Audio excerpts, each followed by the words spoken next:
Popcorn World.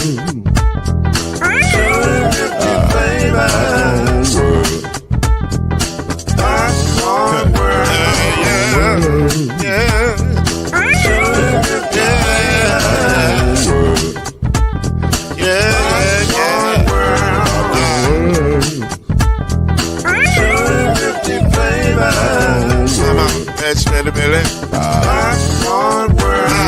Can I make you move now? Yes, I can. So you can get this move in the back of a can. Put the big Robin World and the holes in your hand. Popcorn World. 250 flavors gonna make you smile. 250 flavors gonna make you smile. 250 flavors gonna make you smile. I said popcorn make you smile. Ah. Popcorn World.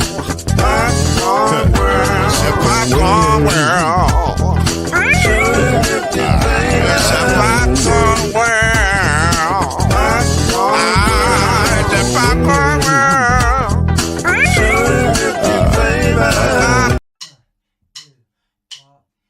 You're now listening to Bleav in the ACC with Heisman Trophy winner and Florida State legend, Mr. Charlie Ward, Wave 3 TV, and Burn Big Hall of Famer Kendrick Haskins, and Mr. Talking Noise himself, and of course Mama Noise's man, Lloyd Smith. And now, it's time for Bleav in the ACC.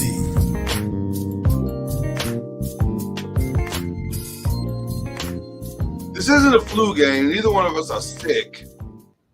So you can't call it that. But it's going to be interesting. This is going to be an interesting game for sure. So, yeah. But we're here, bright-eyed and bushy-tailed. That is the great Kendrick Haskins. I am Lloyd Spence. This is Bleav in the ACC. My camera is a mess, so I'm going to adjust while you talk, Kendrick. How you doing today? I'm doing great. Your camera doesn't look as bad as some of these coaches on the ACC conference call every week. That's true. That is very true. I mean, my guy Leonard Hamilton, he looks like he's at the bottom of the screen. He's got this much headroom on there. So Leonard don't do technology. No. He's past that stage in his life. We're done with that. We're done with the technology in our lives. Technology. But I'm here. You know, like I said, we here. We're going to try to make it work. I don't know if I've done any better. I may have made it worse.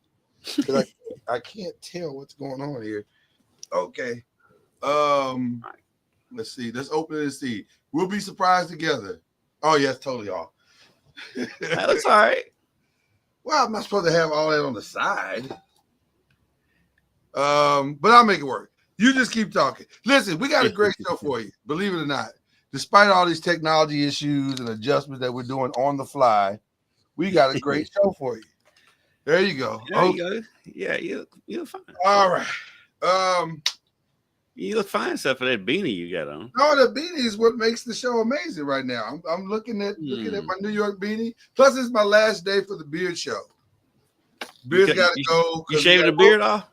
Well, I got to clean it up a little bit. I like it rugged sometimes. And Mama Noise actually loves it rugged. She loves the ruggedness of it. She loves it.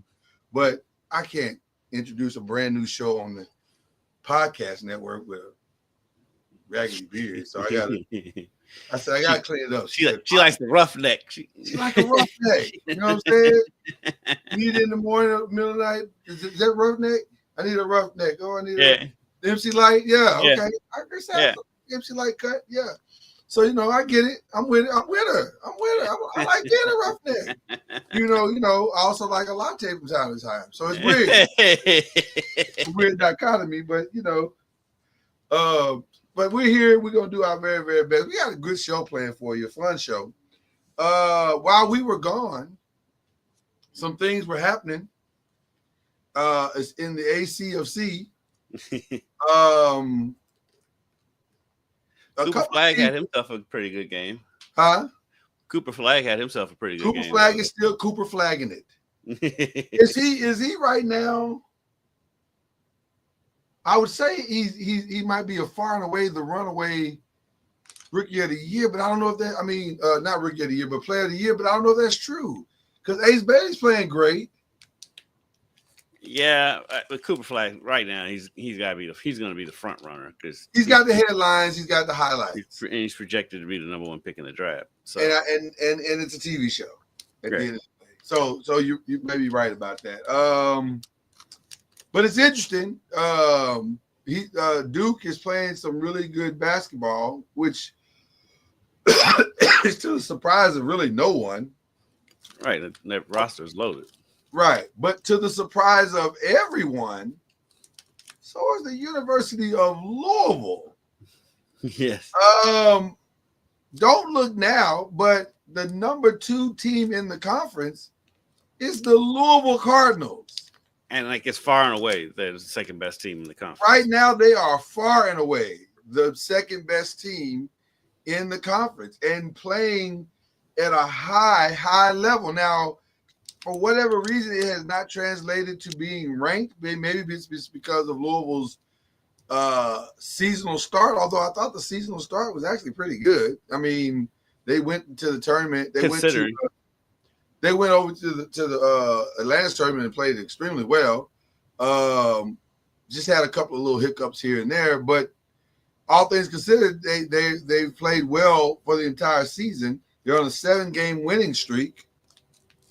I don't know what gets you into the top 25, but you would think that would. I think if they beat Virginia on Saturday, that should do it. They'll at least crack the code. Yeah. But what are your thoughts about a team that we thought at the beginning of the season? Well, when their injuries happened, let's be really specific. When their injuries started, we thought, okay, this is obviously not going to be the season they expected. Mm-hmm. They're going to take several steps back. And it was a learning curve, a small little learning curve. Yeah. Ironically, the learning curve was around the Kentucky game, which I'm sure they hate. But nevertheless, a learning curve. But what are your thoughts about where they are now? Like, this is kind of wild.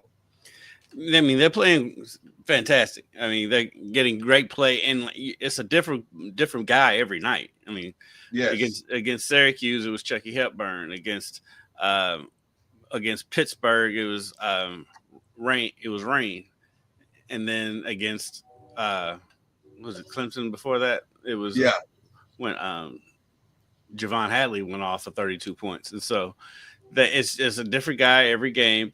And the thing that's impressive about them, because the ACC is down this year, but they're not barely winning these games. They're winning these games by double figures every year. 100%. Yeah, and so that's dominating and it's taking care of business when you are the better team. And I think it says a lot. Says a lot about the maturity of this team because they are a veteran team, and so they're not taking anything lightly. And they're not overlooking anybody. They're coming in with a mission every night, and they're playing extremely well right now. I was trying to remember the last time Louisville went into Syracuse and dominated the game. It's been a long time. It's been a while. Most of the Syracuse games have been either a loss or very, very, very, very. Yeah, they got some question. They got a questionable call in the game last year. Last year they were robbed. Don't do that. Don't questionable call it. They got robbed. They completely robbed last year, but they left no doubt this year. Right. Yeah, they didn't leave it in the refs' hands this year. So Pat Kelsey seems like the right guy for the job. Seems like the guy knows what he's doing. Yeah, and it's great. It's great to see life in the Yum Center again, and the crowd's going crazy. And they was doing a defense chant the other night, and I was like, I've never heard. I don't think I've ever heard a defense at a U of L game. So, yeah, they're reinvigorated, and there's energy in the program, and there's energy in the fan base. Well, it's also the energy of the men's team seems to be contagious because the women's team, don't look now, but they are now also trending in the right direction. This young team is playing its best basketball or trending in that direction. Massive win versus Georgia Tech the other night. I'm gonna be honest with you. I didn't see that one coming at all. And don't look now, but they are also the number 2 team in the conference, and that may not be. Well, that might be a little closer. It might be a little closer. Notre Dame's my pick to win a national championship. I've been saying, bro. I've been saying that, and we'll get back to Louisville in just a second. But since you brought it up, they got the best backcourt in the country by far. And I mean, when those 2 ladies are clicking, yes, you don't have a shot. If you listen, you can't win if you can't score. And They don't let you score. They don't even let you have court most games. It's that they are. I'm a massive fan of Olivia Miles. I have become a massive fan now because of last year of Hannah Hidalgo, and I'm telling you, those 2 ladies together are beastly. They are just a problem. Must-see TV. Yeah. Oh, yeah. They put on a show. Yeah, when Notre Dame's playing, you have to watch. You have to stop what you're doing and watch because they are. If you love the sport like we do, and this is going to be sacrilegious to her fans, we'll probably get stoned for it. It's either on the same level, and in some ways, if you really love basketball and understand it, it's better than what you saw last year with Caitlin. Caitlin was just a one-man show, but the 2 of them together, woo, it's beautiful. It is beautiful basketball. Yes, Coach Ivy got them playing already at a WNBA level. Right, and it's not just them. I mean, Centron's still there. I mean, yeah, they've got weapons at all 5 positions everywhere. And they're not afraid to use them. Right. So, but again, let's go to the Louisville women. Here they come. Rough start, young team, led by your favorite player on planet Earth right now, Miss Curry, and everybody's thinking, okay, maybe Louisville women won't have it this year. Then all of a sudden, Jeff Walton started Jeff Walton, and now look where we are. They're 12-5. They're on a 6-game winning streak, and a massive program-defining win against Georgia Tech. And now all of a sudden, here comes the lady card, even though they probably hate that lady cards thing. Yeah, they're just. But the play of freshman Taj Roberts has been a blessing. She's been a silver lining. She's been super consistent all season, and you don't really see that from a freshman. But she's played very well. She's not flashy. She's one of those players that you watch the whole game and you look up and she'll have 20 points and you don't even realize it. And so she just goes in there, she puts on her hard hat and does what she has to do. She gets to work, and she's had a great freshman year. I love the offense. I won't lie to you. I do love the offense, but man, the one thing that I'm really loving is that the girls get in you. They get in a team, man. The defense is intense. They held Miami to 56. They held Pitt to 56. And they held Georgia Tech to 60. Yes. Georgia Tech baskets. That's what changed, is they were struggling defensively the first half of the season. And so they've figured it out on defense. And that's been the change, and that's been the catalyst behind the win streak. They are embracing their identity. They understand. They're starting to understand how they have to win games. And so because of that, here we are. Both Louisville teams are playing extremely well and are trending in the right direction. And looks like there will be some March basketball in Louisville, Kentucky, once again on both sides of the ledger. So that'll be fun. But it's nice. It's nice to be looking up tournament sites. There you go. Looking up tournament sites again for the men's side. There is an opening round in Lexington, so that's kind of the goal right now for U of L right now, is to get to Lexington in the NCAA tournament. Nice. Well, I wish those were the 2 biggest stories in the ACC this past week. I wish they were. But in the men's side of basketball, there was a bigger story, and we got to discuss it because it was shocking. Actually, it was historical. Pitt,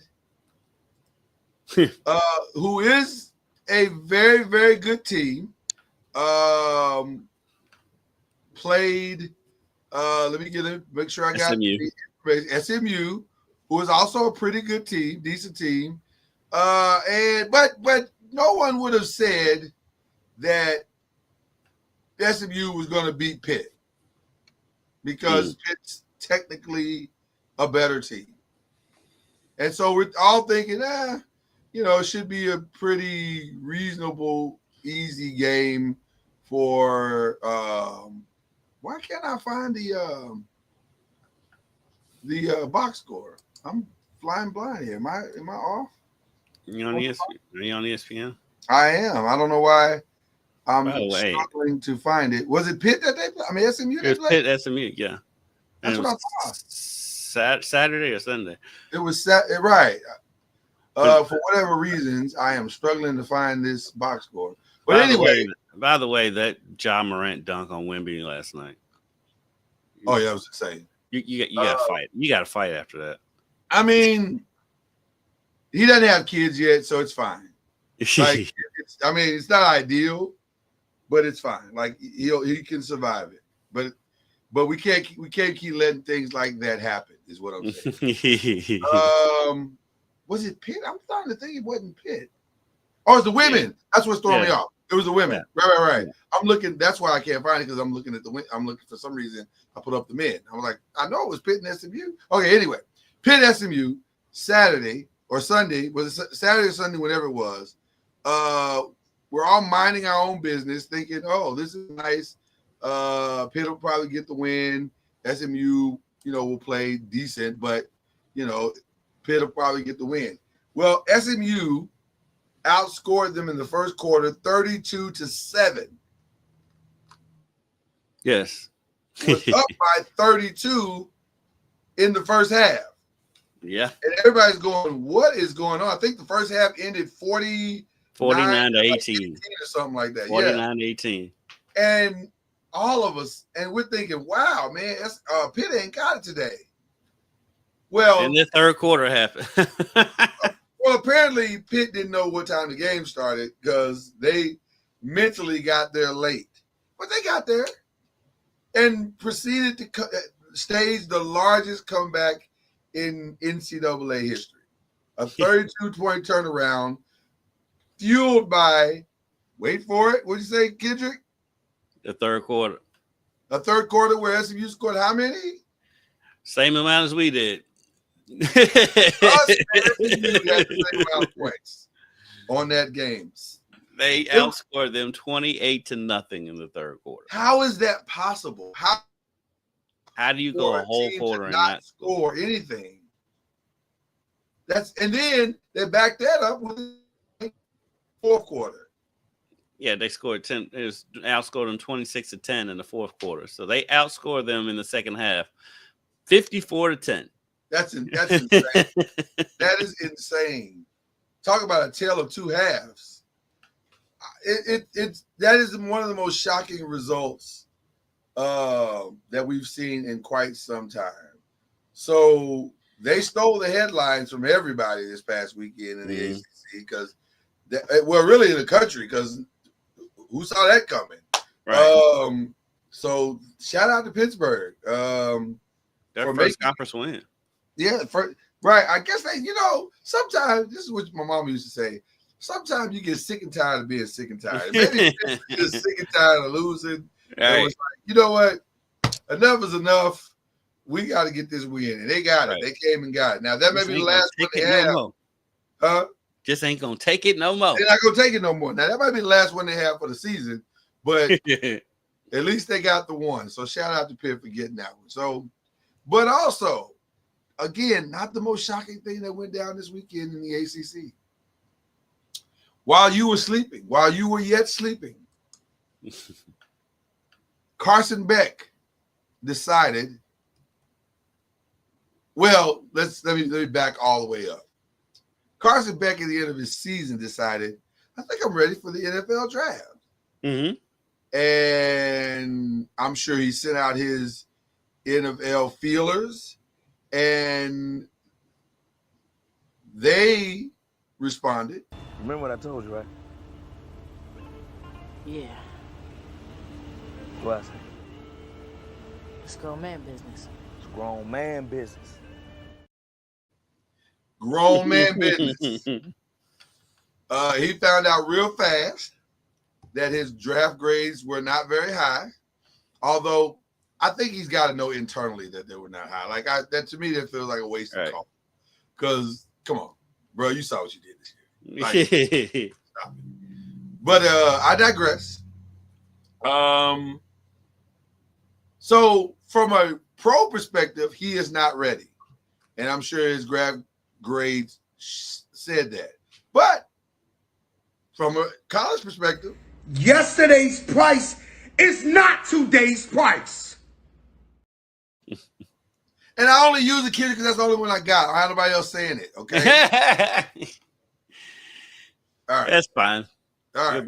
He'll be all right. He'll be all right. He'll be fine. $4 million. He's coming to the ACC to play for the University of Miami. The U is back. Again. Again. No. Kendrick, is this an upgrade? No. I got news for you. But they need a quarterback. So I got news for you. This feels a lot like when I go to the grocery store and I have a specific list in my mind, and I run to the end of the aisle, and I see something that is priced so well that I can't pass it up, even though I know I don't need it, nor will it help me at all in my life or in my health journey. So I buy it because it's a good price. I don't know if this is a good price, but it feels like an impulse buy. Yeah. Well, I mean, he is the $4 best. million? He was the best quarterback out there, and like Fat Joe said, yesterday's price is not today's price, and so the market's only going to get higher and higher. That's just what it was this year. It'll be even higher next year. Didn't Haynes King leave Georgia Tech to go somewhere? I thought so, but then he played in the bowl game. So maybe he's gonna I don't know. Who's out there? Now you got me curious because I don't know. $4 million for what I just saw?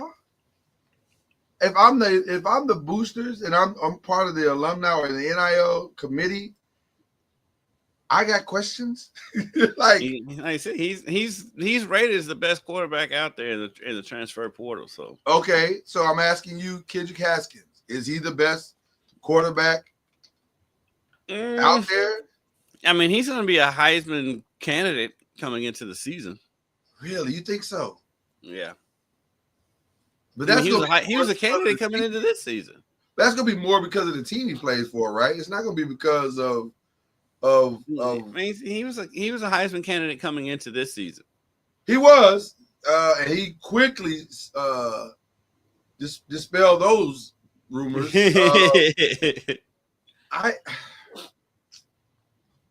I gotta see, just out of pure curiosity. Can we go by position? Let me see if I can go by position. I mean, $4 million is a lot, but $4 million is a lot for this dude. But he got it. I mean, listen. First of all, what I also want to say to what he did, shout out to him for getting the bag, because the bag wasn't coming in the pros. He wasn't getting that bag in the pros. He was gonna. I think he was headed toward being an undrafted free agent. Somebody would snatched him up. I do not think so. I'm gonna be honest with you. My draft grade for him was undrafted free agent. I didn't see, because the thing is, like when you look at the quarterback class this year, the quarterback class isn't very deep. So somebody would have picked him up late. But I think he's getting more money at Miami this year than he would have gotten in the NFL. 100%. And well, you know what? Now when I look at who is out there, you look at, okay, so Carson Beck, John Mateer went from Washington State to Oklahoma. Fernando Mendoza went to Indiana. U of L got Moss from U of L got Moss from USC.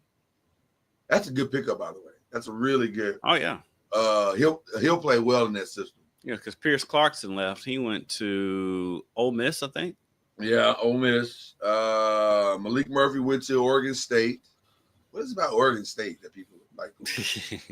Is it just because it's available? Is this is an option? It's an option, and they have a winnable conference. That's true. That is also true. I don't know. It is a weird thing to me, but nevertheless, he's in Miami now. So when Miami plays Florida State, it'll be Thomas Castellanos versus Carson Beck. Yep. Or what I like to call a battle of the Mhm. and shout out to Jacob Payne who said is also coming off a major injury. Also true. Mm-hmm. I don't know. I'm glad we have a quarterback that does this podcast that can speak to this situation much better than we could. Charlie, can you hear me? I know I'm frozen on the screen. Can you hear me? Yeah, I can hear you. Okay, great. Carson Beck to Miami for $4 million. Your thoughts? To me, it's a waste of money. Wow. Because he's coming off an injury. Wow. One, and it's an arm injury. Yeah. So Right. His throwing arm. his throwing arm. To me, that sounds like an overpayment. Good for him. Just say that it's good for him to be able to Great for take him. advantage of that. Yeah, but I don't think that he's worth that much. Agreed. They didn't pay Cam Ward that much. I don't think. No. But And then he's again, not Cam Ward. Right. But then again, like who's giving these numbers though? Because sometimes we don't know what their actual number is because there may be some markers in there. I mean, some things that he has to hit in order for him to receive that type of money. But if he gets $4 million, they offered him $4 million. To me, that's just saying that they're desperate. Well, it's Miami, so yeah. They are clear. It feels desperate like to be back. Yeah, it feels like desperation to me. It right. It's giving Cleveland Browns for sure. That's Jacobs. That's not mine. But it's definitely giving Cleveland Browns. I don't understand it other than to say maybe they in their pipeline they don't see a path to stay afloat or to stay at least where they are other than to do this. But if you saw Carson Beck play this past year, unless he cleans a lot of that up, they just wasted $4 million. All right, because his O-line, his O-line wasn't very good this year. And so if they want him to be better, they need to invest. They need to invest in the O-line too, because that was an issue. I was gonna say they're not gonna be good this year. They weren't great this year. It just didn't look. You just couldn't tell because Cam Ward was so great. So I don't know what Carson Beck thinks he's walking into. Right. Well, yes, I do. He's walking into $4 million and living in Miami. I do know what he's walking into. But you do want to walk away from the game healthy, which it doesn't feel like that's going to happen. But $4 million. Yeah, there has to be some incentives in that deal because that's a lot of money, man. There's a lot of money. And the agent probably could have embellished the numbers too because it makes the agent look better. Correct. That's what I said. I don't know if those are actual numbers. For them to fork out $4 million for a quarterback that's coming off surgery. And to me, I mean, he was good in some moments, and he was bad in some moments. Mm-hmm. Yeah. For Georgia, I'm not sure why he didn't go back to Georgia, but $4 million. I Georgia wasn't understand gonna that. write him a $4 million check. Like why? So, Right. like that to me, if you're not competing against someone, why would you give them that, or at least attempt to try to give them that much money? That's a lot of money. But it's a very Miami thing to do, though. It's on brand. For It's sure. right on brand. It's on brand for sure. Not that Miami has historically played their players. We're not saying that at all, because. But I'm just saying it's on brand. Those, what's the old saying? If you know, you know. You know. Right. So I don't know. We won't give any early predictions, although this one feels like a no-brainer, a layup. But I'm shocked. I was shocked at the number. I was like, wow, that's Miami really wants to stay, or at least try to stay in where they are. And I get it. That's the nature of the beast right now as it relates to competition. You got to buy your way into the game, and that's what Miami's trying to do. But I know the number. I don't think the number that Louisville gave Moss was that much. No. I haven't heard the actual number, but I know it wasn't that much. And I think he's the better quarterback between the two of them. Yeah. Also, you could also be looking at what Miami's trying to see is to make sure that they have a well-established quarterback, so that if they need to go and get some other players, they'll say, "Hey, we got Carson Beck coming." Right. Wide receivers are so that's probably another play on being able to have a Carson Beck on the team. But you don't have 2023 Carson Beck coming. You got 2024 Carson Beck. 2024 Carson They're Beck. not going to market very it that good. way. They're not going to market it. They're not going to market it that way. They're going to say we have a Heisman Trophy candidate quarterback. Are they assuming that the children that they're trying to reach don't have phones or the internet? Because if you saw him, you know it was not good. And a lot of times it was not good because of Carson, not because of the O-line wasn't great. We all admit that. But a lot of times it wasn't great because of Carson. Carson was all over the place last year. But I think you can still attract talent with him because of his reputation and what he did in the year before that. I mean, the year before that he was good. He was good. Okay. And so I mean, you can say the same thing about U of L with Moss. I mean, he got benched at USC last year.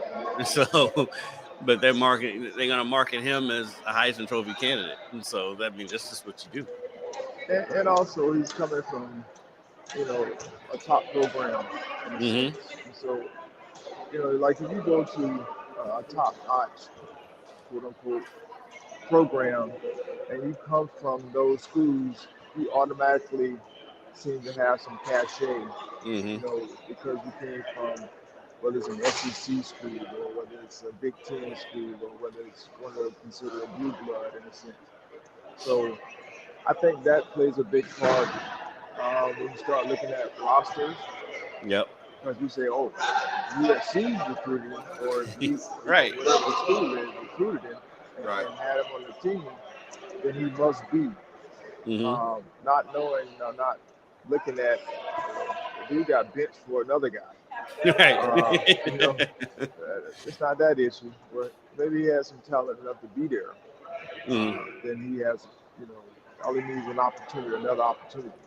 And it's a, it's a risk, it's a gamble, but that's what you need to do if you're going to be able to progress.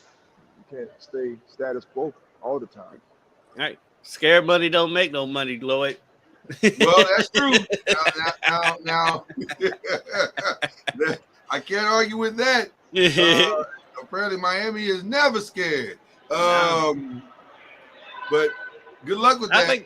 I think he's good. I do think he'll be okay. I think he'll be fine in that Miami offense. I mean, because the one thing about Cam Ward is Cam Ward was very confident in his arm, which led to many interceptions. And I don't think Beck. I think he's going to protect the ball more than Cam Ward did. I just don't think he's going to be as electrifying as Cam Ward.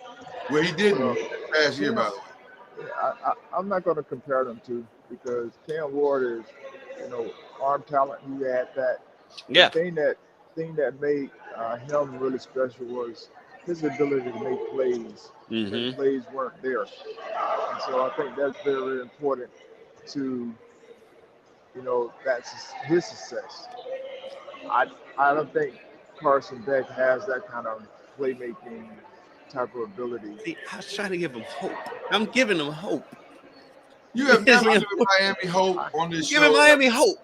I have a hope in my house. But yeah, don't give him that hope. That hope is TCU. That hope you're trying to give is false hope. False hope. It's a false hope. You gotta give him something to believe in. Give him. I mean, they're rattled. I mean, they felt like they were back, and then they missed the playoffs. I mean, we gotta give them some kind of hope coming in the next season. Well, positive vibes. Speaking of hope, I want to give you some hope, Kendrick. You got some hope this past week in another ACC related story. The former Florida State Seminole, who is also the head coach of the Colorado Buffaloes, could in about an hour and a half be the head coach of your Dallas Cowboys. How about them Cowboys? That ain't finna happen. Kendrick, what about hope? Who said who in an hour and a half? What they doing? A press conference? Lloyd just talking. I'm being facetious. Lloyd just running his mouth. I'm trying to give, like he said, Kendrick. Charlie. I'm trying to give Kendrick hope. And that job's gonna go to Kellen Moore, and they'll still be the Cowboys. Well, Vegas, staying in purgatory with 8 or 9 wins every year.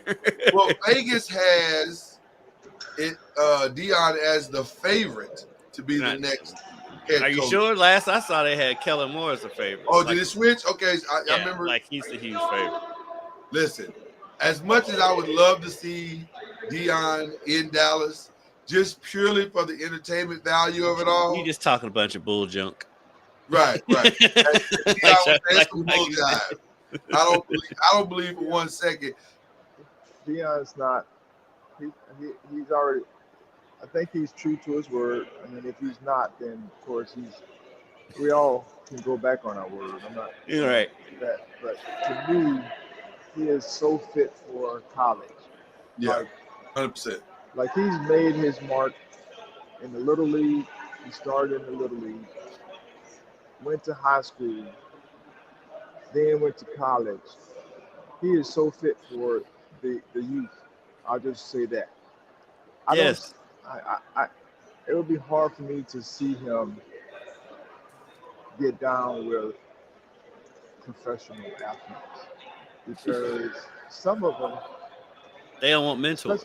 I mean, they are different. They're different these days. I'm just gonna say that. And I can't see Dion, holding his tongue, especially in press conference. So I guess you would like that part if you were, media, right? Because you're gonna get some authentic Dion, some authentic whatever it is. But I just can't see him making an impact in the professional ranks the way he's doing in college. Right. He's a mentor, and by the time they get to the NFL, they're not looking for any more mentors. They're not looking for father figures. They've already got them at that point. So I think he's best bet. His best fit is college because he can mentor so many kids. And he's a great mentor for these kids. And so I think he's meant to be in college. And I think that was all for show which Yeah. No, wait a minute. This is where I disagree. He gets his minority candidate. Well, yeah, he definitely satisfied the Rooney Rule, but this is where I would slightly disagree. If there was a path for Deion to coach those boys, I think he would absolutely take it. But also, not just to coach the boys, but to give those coaches on his staff the opportunity to be able to make more money than they've ever made in their lives. So I think that is true. I say in their lives, but as coaches is what I mean. The coach that is on his staff now, some of them have never made what they could make if he got to the Dallas Cowboys or something like that. So I think he would do it for that reason. Them guys that you're talking about, them guys already been in the pros. Well, I'm saying I'm not, but not as coaches though. I mean, the coaches, his offensive coordinator, defensive coordinator, they've already been in the pros. And they came from the pros to college. Yeah, I'm speaking more about the guys that followed him from Little League to Jackson and from Jackson to where he is now. Them dudes were in the pros. That's what I'm saying. Like as players, you know, a lot of those guys he played with, or as players, in the area. And so I just think, I mean, of course, I'm an advocate for doing what's right. I just think he's a great fit for college. He's a wonderful fit. I should say youth sports, and I'll put college in that because we're talking about developing young men, right? To go to the next level. And so it would be hard for me to see him do that, but in this day and age, it would. And it is the Cowboys, because I mean, he has a home there. He has a home there. It's the mecca for the NFL, and the most talked about and the most publicized team. And we know Deion loves the spotlight, and so I can see if it was offered, I think he would take it if it's offered. But I don't think it's going to be offered. I think they're going to go with Kellen Moore anyway. The two things I hope he doesn't do. I hope he doesn't take the job, and I hope he doesn't try to connect the job to his boys. I think his boys have proven that they're NFL players, and now they should go prove that they're NFL players without him. Yeah. And to stand on their own 2 feet. I think Shiloh's going to be just fine. In fact, I think Shiloh's going to be actually a really good pro. I think if he were to go to Dallas, that's the one that they would end up with. No question. It wouldn't be Shedeur. They're not going to get Shedeur, and they're not in position to get Hunter. But getting they get Shiloh. Guys is too hard. That's entirely too difficult, and you'd have to give up way too much to pull it off. Mm-hmm. So it's just not even feasible. But he could absolutely get Shiloh if he went to the Cowboys. But I think he should not do it, and let those guys become the professionals that they're going to become. I think they're both going to have great professional careers. Shiloh is really a lot better than what he has, I think, put on the field. I think he's faster than people think that he is. He definitely loves to hit. He loves. That's great to say he hits, unlike his daddy. Right, he loves to hit more than daddy hit. So I think he's going to have a really good NFL career. I'm low key. I'm hoping we can steal him late. We need a back end hitter to protect. He's safety. More of a safety than he is a corner. He's for sure a safety. He's not a corner. I think he's not a shutdown corner, but a strong safety. Yeah, he'll be good. So I think the guys are going to be fine. So you're hoping to get both Shedeur and Shiloh, huh? It wouldn't. I wouldn't be mad at it. I think we would now. Shiloh depends on where we take him.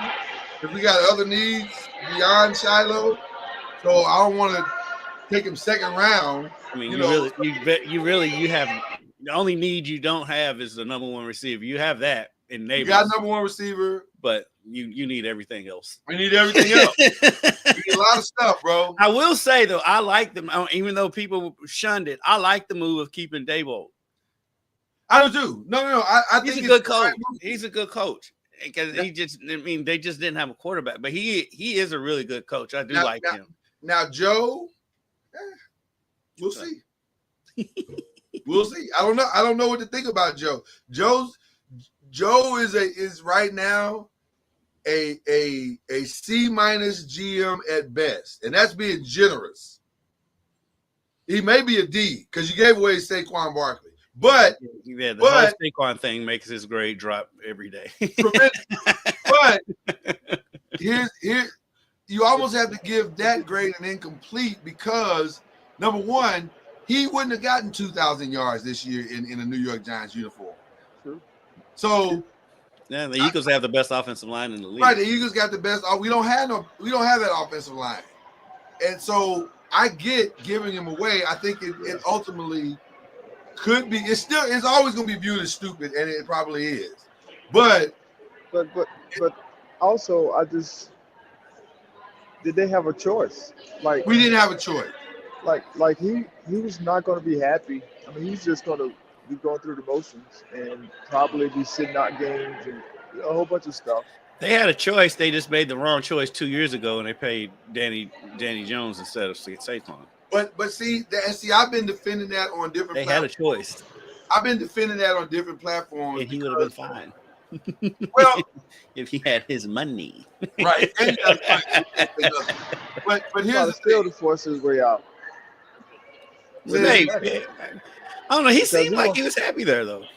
No, he would have been fine. He wanted to stay. But here's the thing. Here's what people don't understand. The owner screwed Daboll and Joe Shane right from the start. Because when they got hired, he said, we couldn't have done more to screw up Dan Jones if we tried. So we got to give this kid a chance. Well, before they ever got a chance, first of all, they came in knowing who Daniel Jones was. No, they didn't. They just coached. Gettleman was in love. Remember that? I know, but they came in knowing who Daniel Jones was. They're not stupid. They just coached Josh Allen. Can y'all bring Gettleman back? No, we're good. We're good. Please. No, I love that dude. I'm not 100% sure we still don't have it. So we'll just have to see how Joe Shane does. But I love that dude. We got to get either Shador or Cam Ward, or you'll get one of them. Well, I don't know. You are in the draft, I think you'll get one of them. Well, I don't know because the Titans seem to be in position. You have the number 2 pick, right? We have the number 3 pick. Number 3, you'll get one of them. I hope so. You'll get one of them. Well, let me say this: there are stronger than more than just the rumors that if the Browns even look at Shador, Dion will leave Colorado and head to Green Bay and tackle Roger Goodell. So I think the word is going to float that Dion is not going to allow him to go to Cleveland. Yeah, which might be our saving grace. They'll pull an Eli Manning. Right. That's exactly what I'm hearing. But to that same point, they probably while they need a quarterback. Charlie, what are you grinning about? Because you have my favorite grin going on in your face right now. I'm hearing this at our annual Tallahassee Chamber breakfast. And so there's people coming by or leaving. Yeah, now you had that grin on your face that you usually have when you know something's right. Like last week when you shouted out your Florida State Seminoles player, but wouldn't let us talk about her earlier. It's the same grin. It does look oddly familiar, is what we're saying. I'm here at the old stomping grounds. Charlie, Civic Center. You'll be happy to know that the LIT starts. Well, it already started on Tuesday at the home site, but when they go to the neutral site, the shot clock will be installed. Will be in place. Yes. Can we just get them installed in all the schools? And I talked to Mail's coach, the other day, and I asked him, I was like, "How will it affect y'all?" He's like, "It won't, because we practice with a 24-second shot clock." 100. That's what I keep telling people. If you're gonna play against it, good coach is gonna practice. Like regardless of where it is, they're gonna make it happen. Now, if you're not a good coach, then you will sit there and complain and won't prepare for it and whatever the case may be. But good coaches, like I be in these meetings, they be talking like the coaches aren't good. Like they're not going to prepare themselves if they have a shot clock or not. Yeah. I said, and if Like, you're not they playing with a can't shot clock, adjust. I think it's okay to come to the 80s. If you're not playing with a shot clock, then you're going to prepare that way. Yeah. Right. You know, so And like the schools around here in the inner city, in the city schools, they'll be fine. They all get up and down the floor anyway. It's those counties, it's those schools out in the boonies that don't have any athletes. yeah, Those are the ones that's going to want to keep the shot clock. Don't want to have a shot clock. Yeah, it's not going to have any effect on the play in the LIT. Everybody here gets up and down. And that's the thing, it's just a consistent flow. Yeah. Well, let's jump into one of our final subjects of the day, which is exciting to me. On Monday, going to have a national championship game, gentlemen. And it's going to be the Ohio State Buckeyes, who will feature a lot of guys that are going to play on Sunday and a coach who staved off being fired. Maybe. Are you kidding me? It's still Ohio State. They're crazy, man. He should never be on the hot seat at all, ever. Dude loses 2 games a year. Right. If that. One, most years. It's insane. I tell you, if they ever fire a guy like that, they should go into that doom that I keep, that dungeon that I keep talking about, of not enough. Right. He should not. There should not be a hot seat anywhere near him. He's an outstanding coach, outstanding recruiter. I mean, his backup quarterbacks go other places and win Heismans. Do that. The backup. Ryan Day is doing a fantastic job. If y'all don't want him, send them anywhere in the country. Anywhere in the country, they'll take Ryan Day. That man is a fantastic. Yeah, but I do have a question. Will take him. I do have a question for both of you, and this is a weird question. I admit it from the start, but follow the thread. Is Marcus Freeman about to get Brian Kelly fired?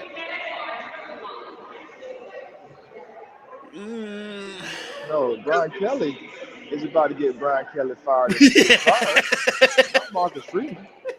Well, Charlie, here's the thread. Brian Kelly left LSU. It left Notre Dame because, quote, I can't win here. I want to go somewhere where I can win.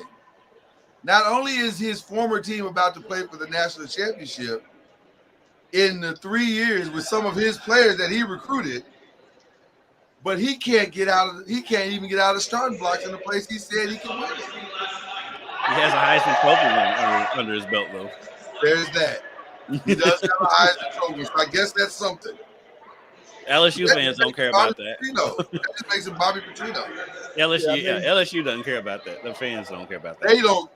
They could give a darn tootin' about that Heisman. Darn tootin'. Let's just a flying flip. Let's kind of be not real, but let's just, I guess, talk about it.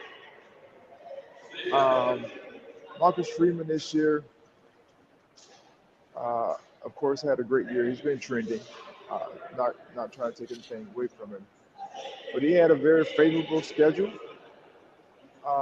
which could change next year because they play such a wild card of a schedule to where this year the teams that he played, they weren't at their best, what they've been in the past. USC normally. I don't know if they played. Did they play Michigan this year? They normally play Michigan. I don't think they played Michigan this year. To me, their schedule. They didn't. Like Florida State wasn't who they normally are. And so the schedule to me Louisville beat themselves in that game.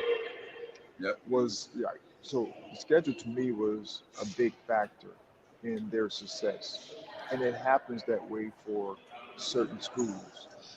And so if you're able to get a favorable schedule, like if you happen to go through Murderers Row, like some of the teams did that's up there, you can have success. I mean, you may have some success with the schedule. I just think that was a big part for Notre Dame this year was their schedule was favorable. I'll just say that, and it helped propel them because they are a good team. They're proving that now. They are a good team, and I think that's why they're where they are.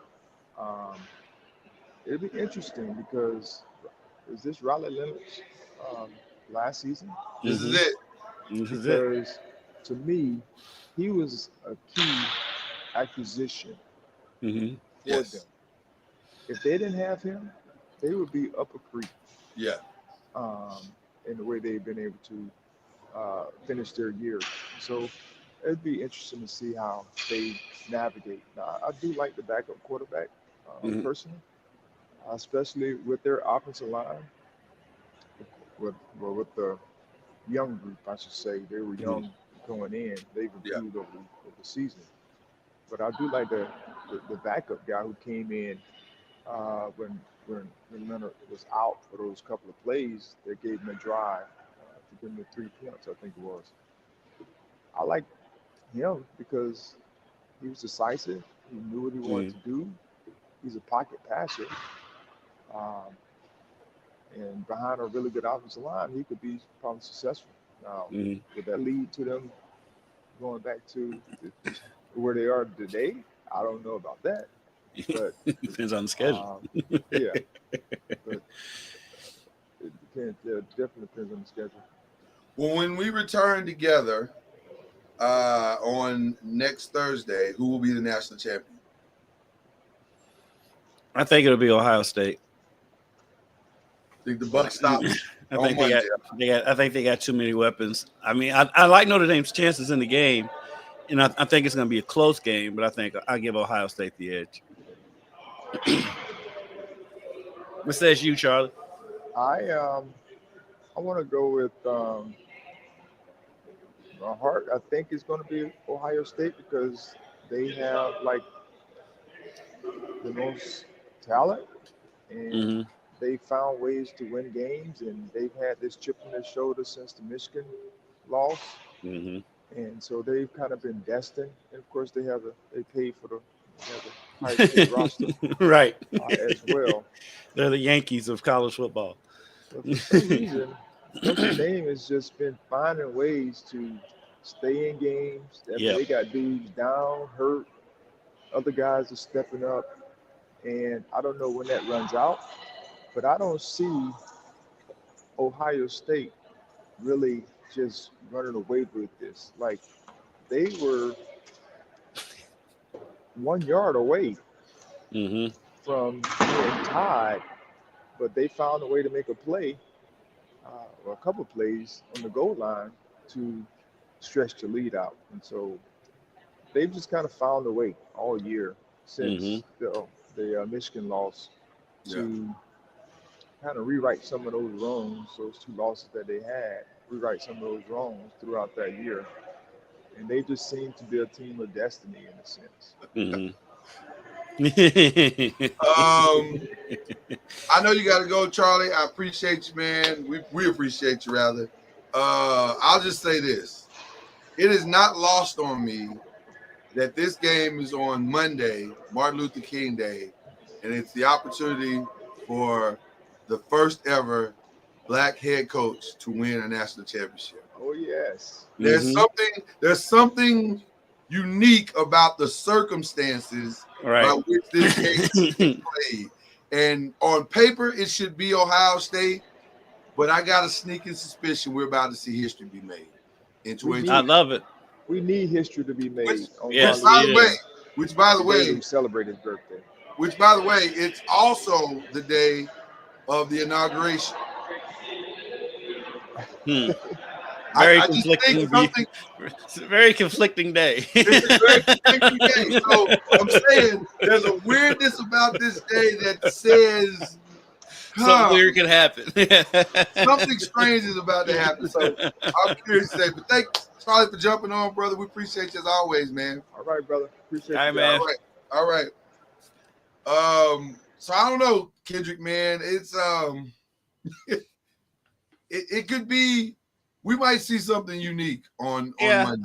I mean, it could be in the cards. I mean, get out your tarot cards and what's the lady used to come on? Call me now, Miss Cleo. Miss Cleo. Yes. I mean, it could happen. I mean, I don't think Ohio State is like far and away just better than Notre Dame. No, but so I can see Notre Dame winning the game, but I do think Ohio State does have more talent. Well, they obviously have more talent. Ohio State for sure has more talent. They definitely have the best receivers on the field. The key to the game is Notre Dame's running game. They got to keep Ohio State's offense off the field. If they can do that, which I think they might be able to do that.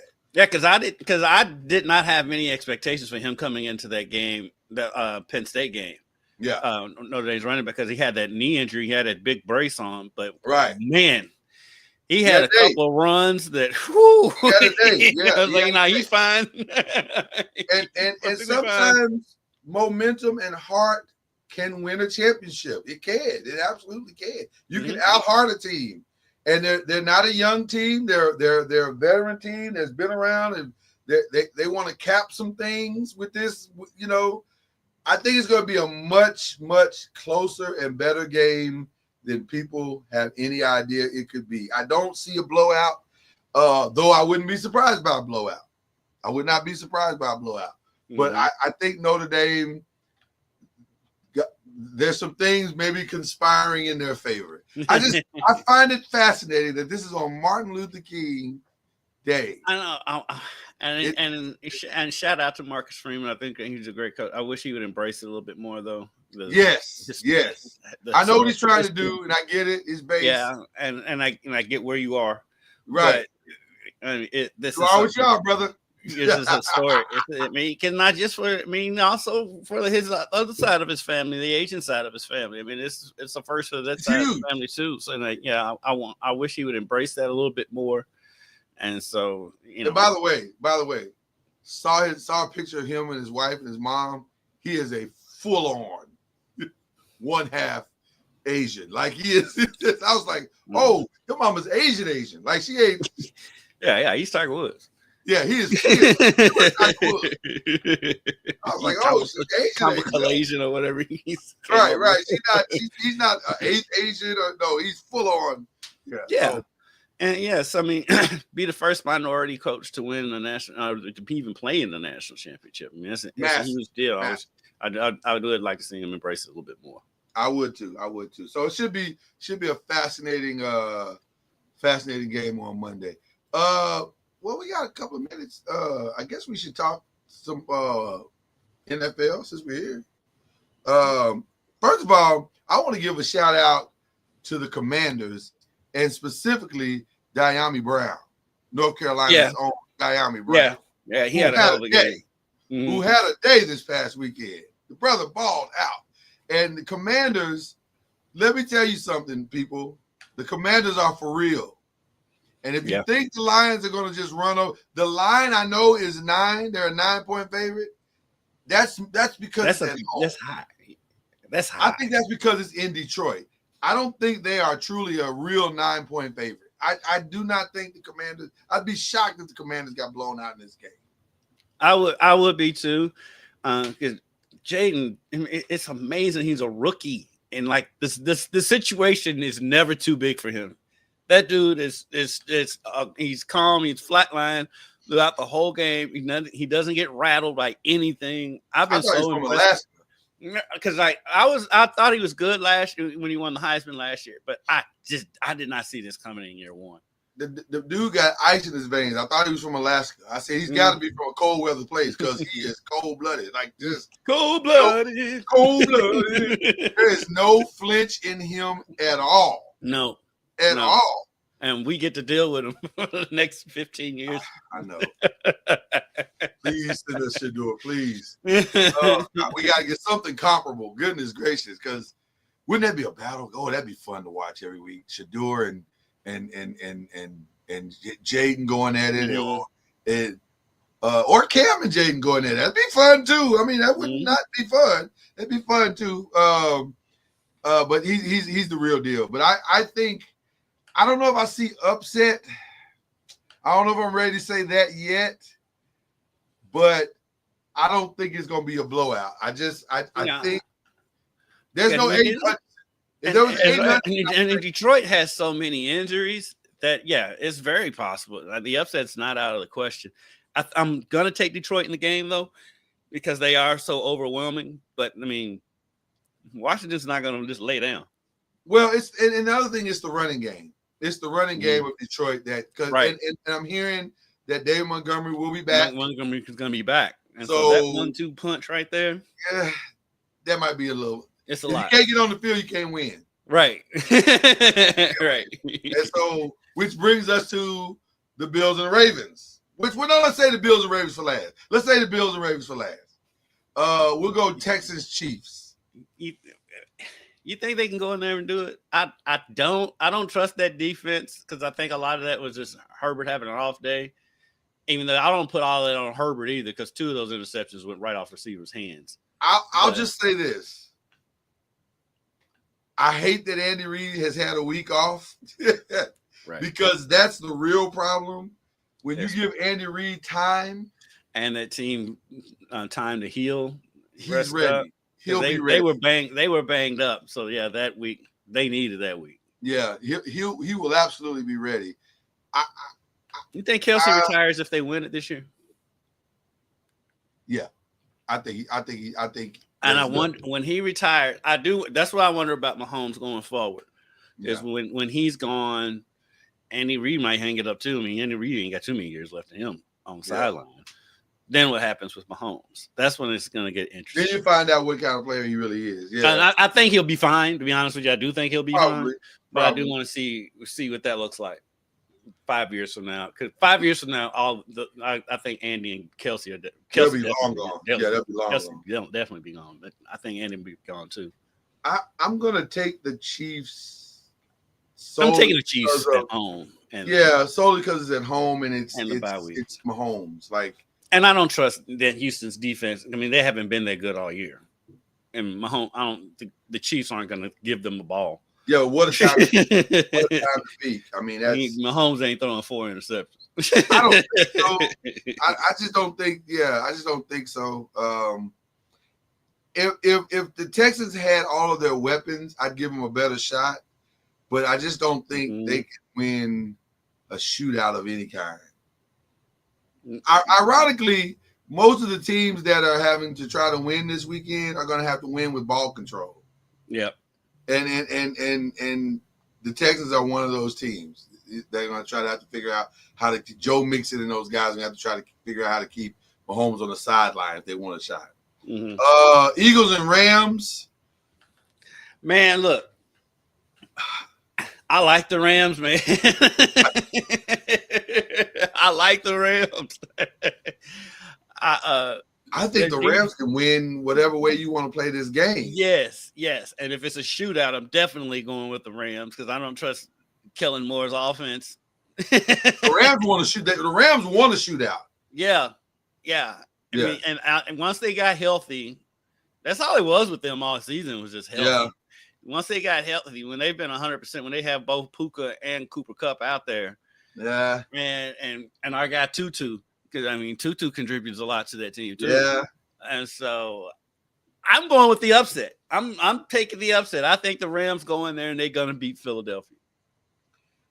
I am leaning toward that myself. You know what? We'll stand on that hill together. Yeah, I'll bring. I mean, you're wrong. The Eagles are tough, and if Saquon gets going, like you said, you can't win the game if you're not on the field.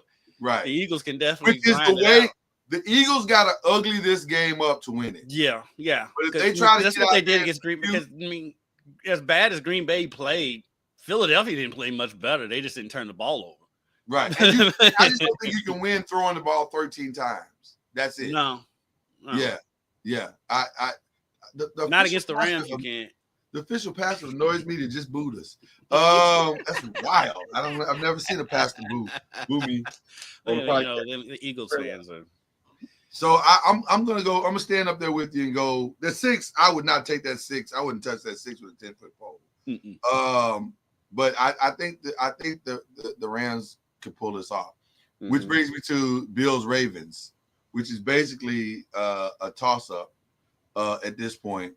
But I got news for you. I don't think the Bills are going to see the field that much. Right. Yeah, they'll keep Josh Allen off the field. I think Josh is going to be on the sideline, and then when he gets on the game, he's going to be fighting to get those scores. He's going to have to score every time they touch the field because they're not going to touch the field that much. Right. All that they did last week where they had the ball for like 45 minutes, that ain't going to happen. Well, we'll see. Because, Baltimore, their history.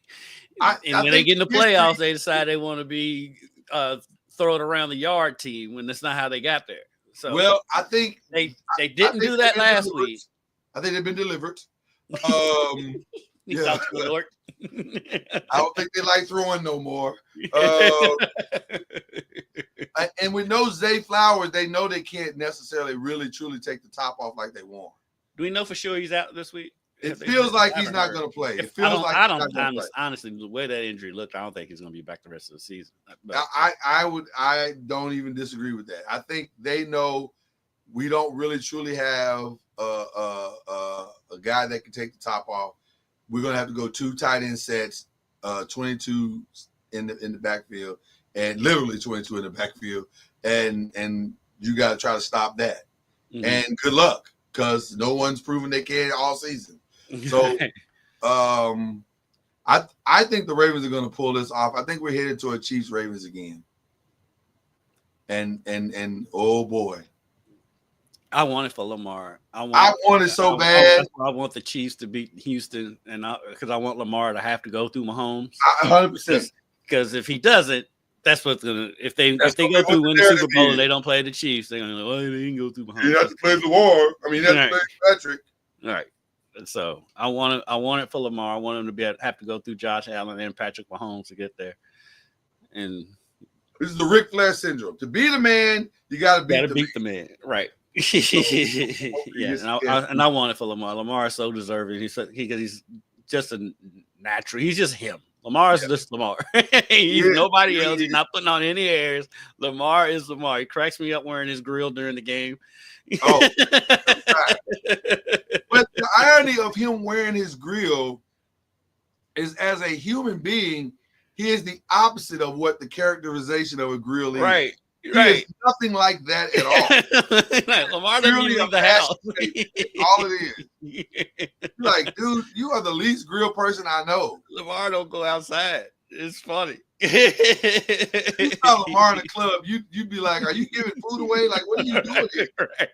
Like, why are you Lamar didn't go out when he was in college. He is the least, I'm telling you, he's the least grill person you know. That is not his MO. But Miami's Miami. He's gonna be a Miami boy regardless. Oh, great question by Pastor Core. He redeemed himself. Which would be a greater, a KC 3-peat or a Lamar first Super Bowl? For me personally, it's a Lamar Super Bowl. It's Lamar. I mean, for us, it's gonna be Lamar. Right. For me personally, I think it is the better story because of everything he's overcome. Falling all the way to the end of the first round.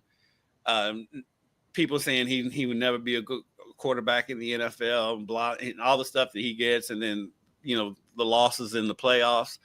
Yeah, it's like the Michael Jordan story in football.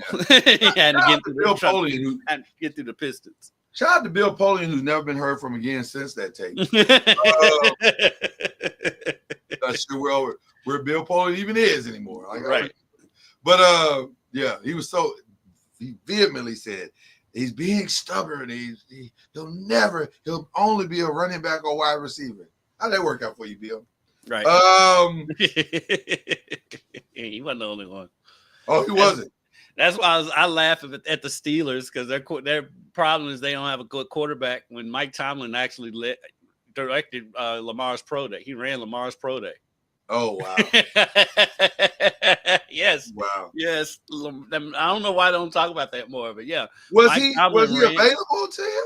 He was available. Yeah, he was He available. was to available. That's everybody. right. They were They still had holding Ben. on to They was holding on to Roethlisberger. They had too Ben. long. They had Ben. That's right. Which even then, so okay, let Lamar sit behind Ben for a year or two, and then I mean that's what the Ravens did. He sat behind Flacco. Because Flacco and Ben were right around the same age. Mm-hmm. No, well, Ben was older than Flacco. Ben was older than Flacco. So Ben was ready to go, is what I'm saying. Like, yeah, they held on to him too long. Right. I'm saying there was no reason for him not to, I think if you ask Tomlin in an honest moment, he would say to you, yeah, I screwed that one up. Absolutely screwed that one up. I don't think that was him, though. Really? I think that's organization. Because the Pittsburgh, they have a history. That's true. They're loyal to a fault. Well, no, because they had Cordell. And they kept him. Oh, you're talking about the loyalty factor. Yeah. Gotcha. Yeah, if you win there. Yeah, that's true. They'll hold on to you way too long. Like that's true. The steel curtain. Speaking of, were old when at the end of that. Speaking of, let's pivot a little bit here. Should Mike leave? I know he don't want to. He said he won't, but should he? I think he should. I think he should too. He should. I think sometimes you just need a new. You just need a new thing. Yeah, and I think for Pittsburgh too, I think they need a fresh start. 17 years is a long time. It's a long time, and I just think both of them need a fresh new beginning. Just because it's not like you haven't won. It's not like you haven't. He's given fine, and I don't. I mean, he's done fine. I don't think he should be fired. No. Based on performance, I do think both of them need a fresh start. I think he should at least listen. Just listen. And in the words of Ray, my mama say ain't nothing wrong with talking. Just talk to some people. Just find out what's out there. I know in his mind he's probably thinking, man, I'm too old to be starting over. Not really. You're a young man. Yeah. Go just listen. I mean, see how the other half lives. Mm-hmm. I mean, it worked out for Andy Reid. It has. It has. And then you think about it, the situations are very similar. Not so much for Doug Peterson, but yeah. So it can have a bad effect. It can. I'm not saying it's going to work out, but I'm just saying if Dallas hires Kellen Moore and he hires Doug Peterson as the OC, I'm fine with that. Okay, I like that. I'm fine with that. But I just think that Dallas needs to raid the Detroit Lions coaching staff. Well, from what I'm hearing, Aaron's headed to New Orleans. They love him. I've heard McCarthy might end up in New Orleans. I'm hearing they love Aaron, but I love Aaron Glenn. I loved him as a player. I don't think they're about to interview McCarthy, right? That's coming up. So. Yeah. But I heard they love Aaron already, so he's the leader in the clubhouse. I heard the Jets love him too. So I don't know. I mean, he makes sense for the Jets since he played there. He makes a lot of sense for the Jets. He makes the most sense for the Jets because the Jets' strength right now is their defense. Yeah. So why not just build on that and then go find? If I were the Jets, I'd build on that and get a bridge quarterback. Yeah. That's a situation. And you can keep Aaron for that to be the bridge. To be honest with you, I no, because Aaron needs to be the voice of the room.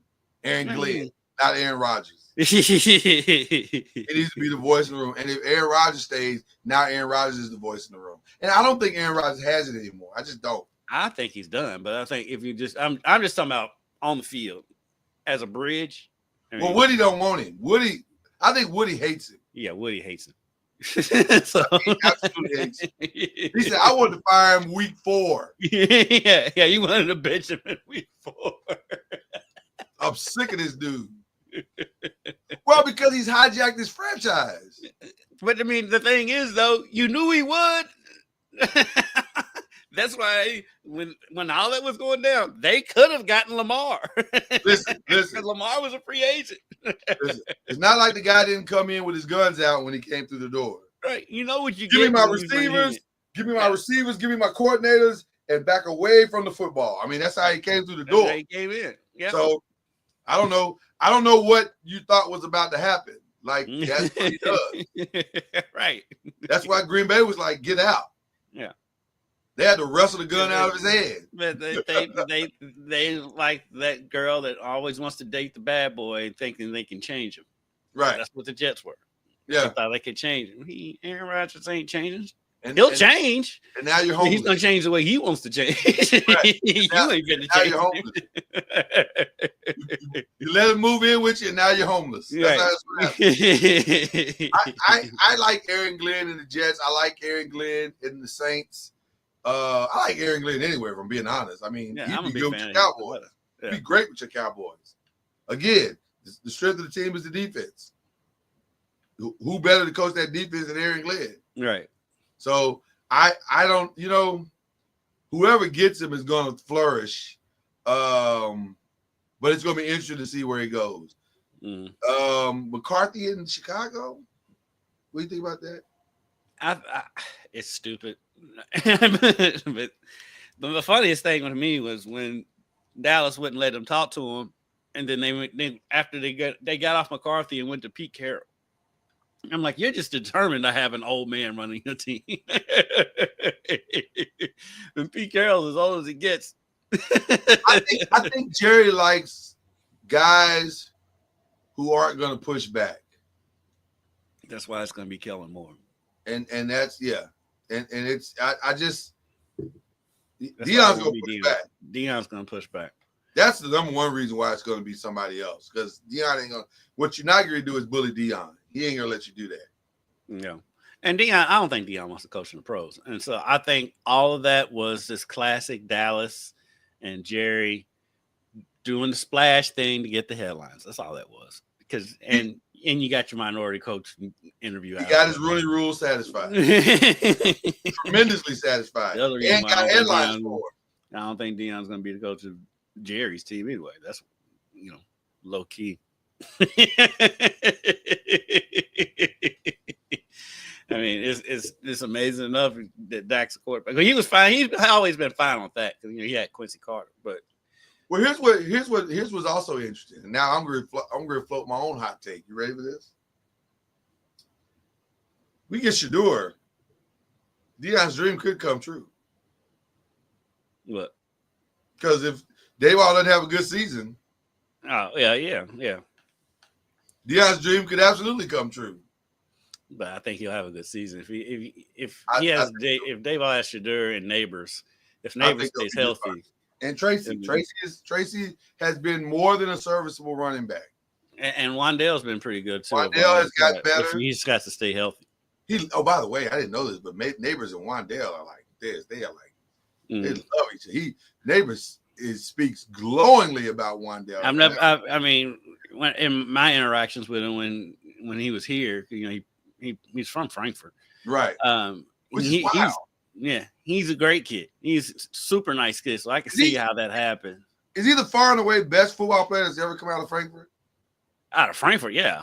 I can't think of one other football player that's come out of Frankfurt that's been good. So I mean, he's the best athlete, period. Come out of Frankfurt. Yeah, that's very true. That's very true. So listen, we're setting up for an incredible weekend of sports, as this time of year tends to provide. Playoffs are going to be great.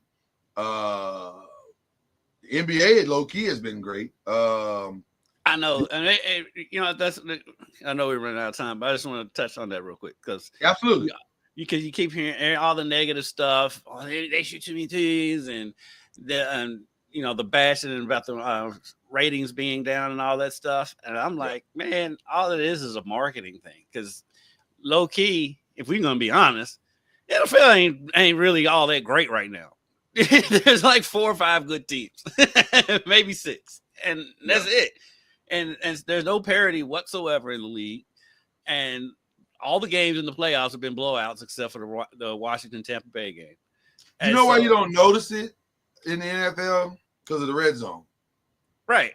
The red zone is designed to make you think that the league is far better than it actually is. Yeah, and plus all the games come down to the wire most of the time, and so it makes it exciting. I'm like, a good finish does not mean it was a good game. It just means it's a good finish. You can have a terrible game, but it has a good finish at the end.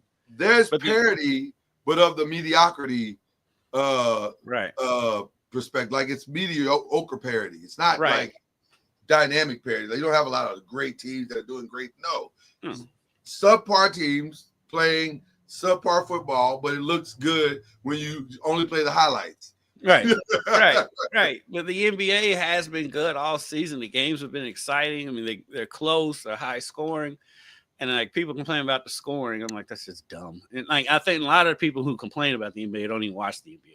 Yeah. So the NBA has been fine. It's been fun. It's been fun to me. I've watched more of it this year than I have in a long time. I got the league pass, and I'm sitting there watching games all the time. I've watched more, and also I've been more invested earlier than I've ever been for some reason. I don't know why, but I'm really invested right now in the NBA and what's happening. And I think we're about to see some amazing things. I know we got to go. I know we do. I got it. But I got to ask you this question. Tomorrow, is Jimmy going to be playing on the floor? Yes. Or is something going to go down between now and tomorrow? He plays. You say he plays? I think he plays for the Heat. Wow. Because, like we were talking about, I think everybody's lowballing him because they know that he wants out. Yeah. So he's not like, we're not going to just trade him for anything. And so I think he plays tomorrow. Still one learning. Yes, Charlie is the coolest dude ever. And he is a phenomenal state championship winning coach. So there you go. He's fantastic. and his team's doing really well right now, even though he won't talk about it. Right. They're doing outstanding. They're playing I think I don't know. I'm conflicted because a part of me that thinks that they're gonna have to take what's offered. And that's Sean. What's up, Sean? Sean Saunders. Okay. Hey, Sean. Still want to learn. I didn't know who that you done flipped on me, brother. He's from YouTube. That's why, because he's watching it through YouTube. That's what it is. Okay. But anyway, I think they're gonna work to do something today. I don't know if it'll get done today. That's the question. Because it's weird to have you can't say the man's been conduct detrimental and bring him back and plug him right back into the lineup. That's weird. Because either he's conduct detrimental or he's not. The whole thing is by the way, I don't think that he is. You don't like what he's done, but he's not the true definition of conduct detrimental. So it's going to be interesting to see. And then the man just marched into his Pat Riley's office Tuesday and said, "I want to be traded. What are we waiting on?" So I don't be surprised if something goes down between now and tonight. The betting favorite right now is the Bucks. To me, the Bucks makes the most sense from a. Go ahead. Yeah, I think the Bucks make sense.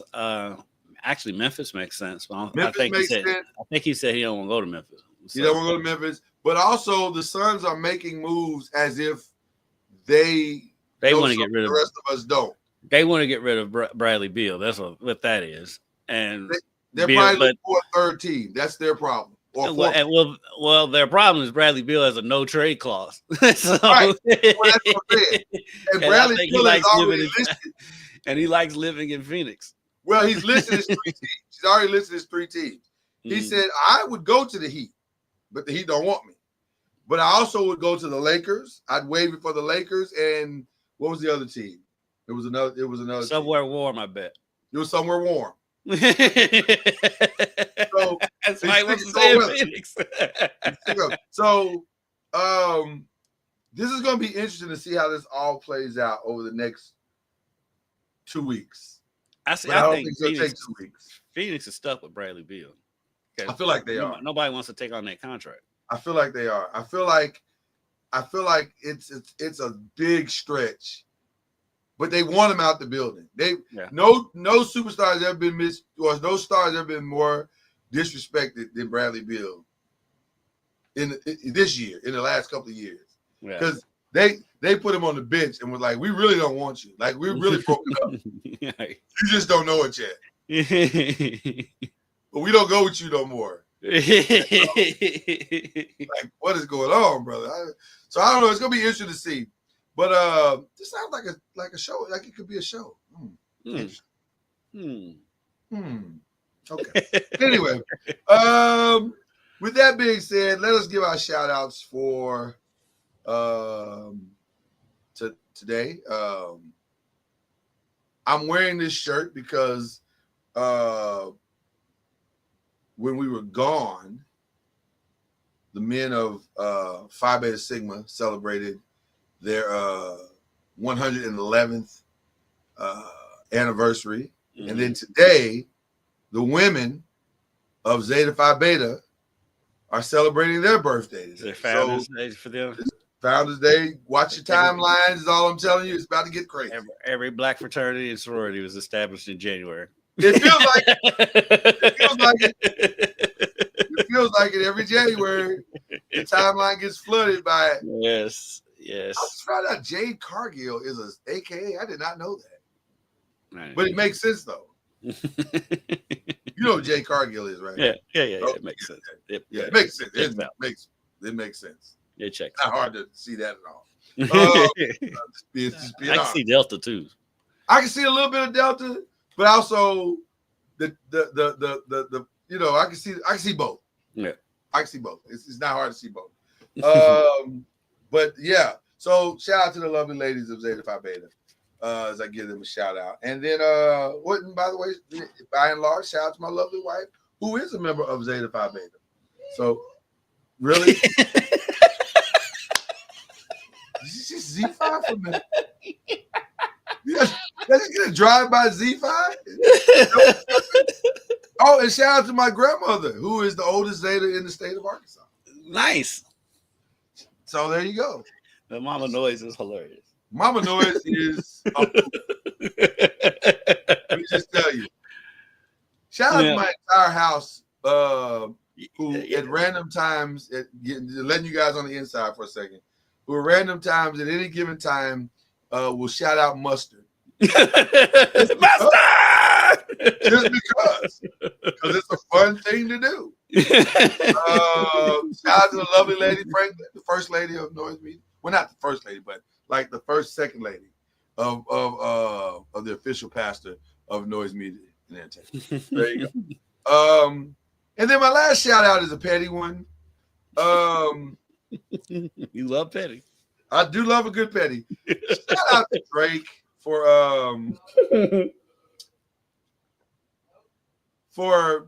essentially bringing closure to his career. We are at the end of the Drake era.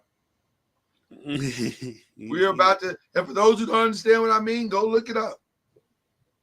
When you file a lawsuit against people and because they accuse you of something, well, the only way it's defaming is if it's not true. And the only way you find out if it's not true is through discovery. Mm-hmm. Congratulations, Drake. You've opened yourself up to discovery. And not just you, sir. Your entire camp. The whole team is about to be on discovery. Good luck covering it all up. Right. So shout out to you, sir. Good luck with your lawsuit. Hopefully it's not true. Hopefully, you know. Listen, hopefully it's not true. But come on. Hopefully everything's on the up and up. Thoughts and prayers for everybody involved. Thoughts and prayers for your entire team. Mm-hmm. You're gonna need them. So those are my shout outs. Who you shouting out, Kendrick? On a serious thoughts and prayers. Our thoughts and prayers go out to California, everybody dealing with the wildfires out in California. U of L's quarterback, Miller Moss, lost his home. Really? And, yeah. And, oh, wow. And my partner in crime at work, Dusty Baker, his family's from out in California. So they haven't, it hasn't gotten to them yet at last check. But I mean, it's spreading. It's everywhere out in California. So prayers to those people, especially people who can't afford to leave. Thoughts and prayers, and whatever you can do to help. Please help them. On a brighter note, though, shout out, and I already mentioned it. I don't think I shouted it out though last time, but shout out to the organizers of the Republic Bank LIT for instituting the 35-second shot clock in the high school basketball and for that tournament. Shout out to them. It's good to see them make it to the 80s. Yes. At least they went to 35 and not 45. Right. They made a reasonable shot clock. I want to echo your thoughts about the California fires. I send my thoughts and prayers to everybody out there. I do have a couple of friends. One who has absolutely lost his home. He and his wife lost their home. And I don't know what he is doing as of right now. If I get wind of, and I don't want to bother. You don't want to bother somebody right now during this time because they're all trying to figure it all out. But I did reach out to them. I know that they are safe, and they're just trying to put the pieces back together. Along with everybody in California right now is trying to put the pieces back together. It is a shocking set of circumstances, to say the least. Just to kind of give you some thought to it, Kendrick. Mama Noise was having trouble wrapping her head around it. She was like, I just don't understand how this is happening so fast. I said, imagine, if you will, you're in your room, your bedroom, and you got the fan on, and somebody douses the kerosene, some kerosene or something spills over, and you drop a candle, but the fan blows. Right. Yeah, that's what's happening. It's hurricane force winds. Yeah, it's a tinderbox. It's a tinderbox, and so it's unfortunate. It's unbelievable at times to watch it and to see. I've been keeping up with it all week. I've been checking on a couple of friends. Like, are you good? Are you good? One in particular lives near. He lives more on the Pasadena side than the Altadena side. So right now everything is good and he's been safe, but the winds are still blowing. I think they're supposed to die down over the next couple of days. So that's good. So hopefully the firefighters can start to make some impact. The problem is they're fighting against nature, and it's hard to get the fires out when you and the dropping of the water, while you're just hoping that some of the water or some of the substance actually makes it down to the thing, because the wind is blowing it. So the wind's so bad, like these choppers and airplanes can't get up. Right, they can't even get up. Right, because it's dangerous for them to fly. Right. So it's a very tenuous situation, and it's I don't who knows how long this is going to last, and then even after it's over, how long is the recovery time? Like this is an all year problem. Yeah, this is how 2025 is going to go for a lot of Californians, and it's going to cost billions to get this resolved. So we just send our thoughts and prayers, and let's do what we can as a nation to try to help wherever we can. But definitely keep praying, please. Definitely. So that's all we got. I think we've given you all we can give you today. And if you only knew what we were fighting through to give you this show. Love you guys. Love you for sure. Yes, appreciate every one of them. I'm just saying. Weird.